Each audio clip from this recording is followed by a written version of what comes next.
அந்த சாமி சமயம், இந்து சமயம், முஸ்லீம் எல்லாமே இறைவன் ஒண்ணுதான் சொல்றாங்கல்ல. யார் சொன்னது இறைவன் ஒண்ணு? யாரும் சொல்றது இல்லம்மா. யார் சொன்னா? முஸ்லீம் சொல்றான் அல்லா தான் கடவுள்ன்றான், கிறிஸ்துவ சொல்றான் ஜீசஸ் தான் கடவுள்ன்றான், இவன் சொல்றான் சிவபெருமான் தான் கடவுள், பெருமாள் தான் கடவுள், அம்பாள் தான் கடவுள், புள்ளியார் தான் கடவுள், முருகன் தான் கடவுள்ன்றான். இதுல யார் தான் கடவுள்?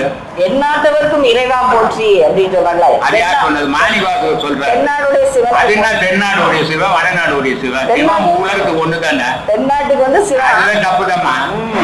என்ன சொல்றாரு? தென்னாட்டுடைய சிவனே போற்றி, எந்நாட்டவருக்கும் அடியே போற்றின்றாரு. அப்போ அதுக்கு என்ன? தென்னாடு ஒரு பக்கம் ஒரு கடவுள், வடநாட்டுக்கு ஒரு கடவுளா? எல்லாருக்கும் ஒரே கடவுள். அப்போ உலகத்துக்கு கடவுள்ன்றது ஒரே பொருள், அதுதான் பேரொளி சிவம்ன்றது. சிவம்னா அது ஒரு உருவமே கிடையாத ஒளியும் ஓசையும் கலந்ததான் சிவம்.